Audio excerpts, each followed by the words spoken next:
Saya Joko Susilo. Dengan Hana. Nama saya Imam Yoga Prayoga. Saya Digita Amanati Nurrohmah, bisa dipanggil Digita.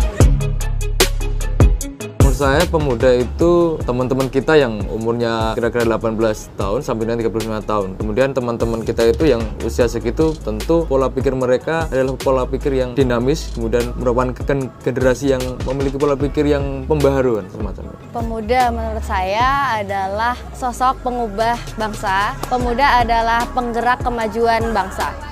Kelompok pembaharu gitu. Pemuda adalah generasi pembaharu sekaligus kelompok terpelajar itu. Kita bisa melihat misalnya dari sejarah pergerakan nasional sampai kemerdekaan, Sumpah Pemuda, reformasi, pemuda memiliki andil yang besar itu. Jadi pemuda merupakan entitas pembaharu dalam setiap generasinya itu. Dan bagi saya pemuda harus menawarkan masa depan. Pemuda itu adalah anak-anak muda di mana dia yang memiliki energi untuk belajar, kemudian tidak pernah lelah untuk bergerak dan ingin selalu bermanfaat.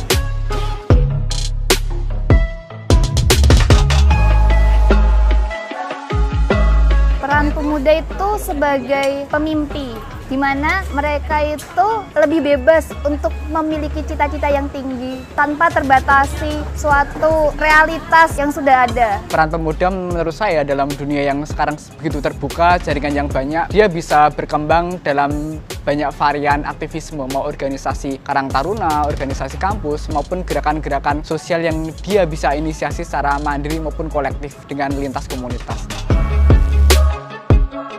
Menginisiasi beberapa gerakan pemuda dan dengan menghimpun teman-teman pemuda untuk melakukan gerakan-gerakan sosial. Dimana gerakan sosial itu nanti tentunya tidak lepas dari peran orang tua juga. Tapi di samping itu pemuda adalah tempat untuk yang berpikir di situ.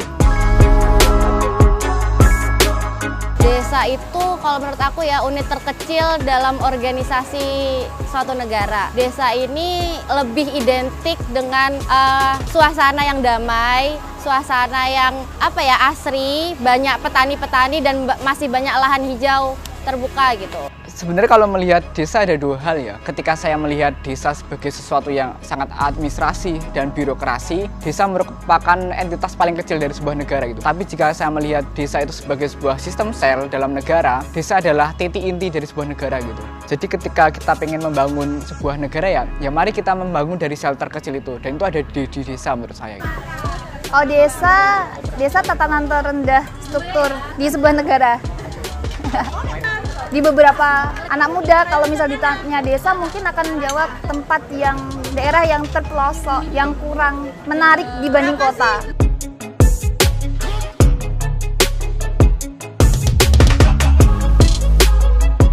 Desa itu mungkin adalah kemiskinan, ketimpangan, kultural yang masih bagus, kekeluargaan yang masih kental. Mungkin terbelakang, terus masih kurang pendidikan dan akses untuk kemajuan teknologi itu masih terbatas.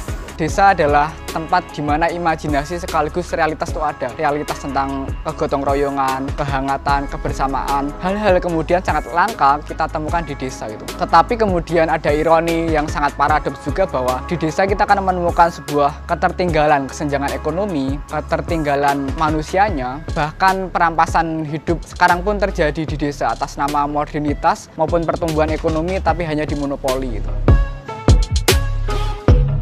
Pemuda desa ini cenderung yang menurut perspektif saya ya, yang di desa saya. Kalau di tempat saya tuh cenderung pemuda desa itu tidak diberdayakan dengan seharusnya gitu loh. Jadi mereka banyak ke daerah, ke ranah-ranah yang cenderung negatif. Contohnya malah mabuk-mabukan, narkoba, terus pergaulan bebas dan lain sebagainya gitu kalau di desa saya gitu. Dan menurut saya pemuda-pemuda di sana itu benar-benar belum diberikan ruang untuk berkiprah gitu di hal-hal yang lebih positif. Saya melihat banyak sekali pemuda yang melakukan urban, berpindah ke kota, mencari nafkah ke kota, dan meninggalkan desanya. Dan juga ketertinggalan akan informasi itu menyebabkan pemuda-pemuda di sana menjadi terbelakang. Sebenarnya ini sih hal yang kemudian membedakan itu lebih ke akses itu. Anak-anak kota kan mendapatkan akses pendidikan yang lebih bagus, infrastruktur yang lebih bagus itu. Tetapi kemudian hal itu tidak kemudian terbawa ke desa itu. Kalau kita misalnya kita hidup di kota Jogja dengan banyak kampus besar di mana-mana, ruang-ruang dialog, diskusi, dialektika antar perspektif, berbagai macam varian komunitas dan gerakan itu banyak itu. Tapi kemudian kalau kita melihat ke desa, hal tersebut itu sangat jarang. Nah, menurutku kemudian tanggung jawab sosial sebagai kelompok terdidik atau intelektual atau orang kelompok-kelompok pemuda yang mendapatkan akses itu dia harus turun tidak hanya menjadi intermediari aktor tapi kemudian jadi intelektual organik di setiap desa-desa tersebut. Ayolah kita bikin kegiatan yang bisa bermanfaat untuk orang lain, bisa bermanfaat dan bisa memajukan desa kita, sehingga desa kita itu nggak cuman terkenalnya sebagai troublemaker dalam tanda kutip ya, troublemaker, tapi kita juga bisa muncul sebagai desa yang terkenal prestasinya kayak gitu, bukan hanya membuat masalah atau onar. Ayo kita bergerak bareng-bareng untuk kemajuan desa.